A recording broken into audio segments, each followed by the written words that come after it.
आज आपण अख्ख्या मसूरची भाजी किंवा ग्रेव्ही भाजी कशी बनवायची ते मी तुम्हाला दाखवणार आहे। ही व्हिडिओ तुम्ही शेवटपर्यंत पहा। ही रेसिपी तुम्हाला नक्कीच आवडेल। तर अख्खे मसूर घेतलेत मी अर्धी बाउल आणि ते स्वच्छ पाण्याने दोनदा धुवून घेणार आहे। याप्रमाणे आपण धुवून घेतलेली आहे अख्खे मसूर। आता आपण ते मसूर कुकरमध्ये लावून घेणार आहोत।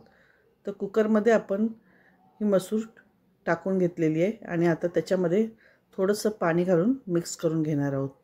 याप्रमाणे पाणी एक बाउल घातलं आहे आणि ही मसूर आपण शिजून घेणार आहोत।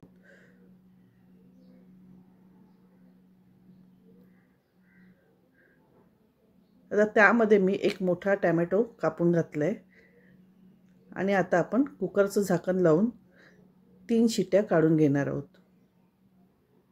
कुकर मी मीडियम गॅसवरतीच ठेवला आहे आणि 3 शिट्या काढून घेणार आहे। याप्रमाणे कुकरची शिटी झालेली आहे। आता आपण फोडणी घालून घेऊया। तर एका पॅनमध्ये मी एक मोठा चमचा तेल ओतून घेतलं आहे आणि त्यामध्ये 7-8 लसणाच्या पाकळ्या बारीक चिरून टाकून घेतलेल्या आहे। लसूण चांगला तडतडल्यानंतर आपण 1 टीस्पून राई आणि जिरं टाकणार आहोत आणि लसूण चांगला लालसर होईपर्यंत आणि फोडणी चांगली आपली लागलेली आहे आपण परतून काढायचं आहे। लाल मिरच्या 2 टाकलेल्या आहेत। याप्रमाणे आपली व्यवस्थित फोडणी लागलेली आहे। त्याच्यामध्ये मी 8-10 कढीपत्त्याची पानं टाकून घेतली आहे आणि एक मीडियम आकाराचा कांदा बारीक कापून घेतलेला आहे आणि त्या फोडणीमध्ये घालून घेतलेला आहे आणि अर्धा टीस्पून हिंग घाला, म्हणजे मसूरच्या आमटीला चव खूप छान लागेल। याप्रमाणे व्यवस्थित कांदा मऊ होईपर्यंत आपण तेलात परतून घ्यायचं आहे। आता त्यामध्ये आपण मसाले टाकून घेऊया। 1 टीस्पून मी धना पावडर, अर्धा टीस्पून हळद आणि अर्धा टीस्पून मी जिरा पावडर टाकलेली आहे आणि लाल तिखट आपल्याला पाहिजे त्या प्रमाणे तुम्ही टाकून घेऊ शकता। 1 टीस्पून मी लाल तिखट टाकलं, 1 टीस्पून मी काश्मीरी लाल मिरची टाकली आहे, म्हणजे कलर खूप छान येतो।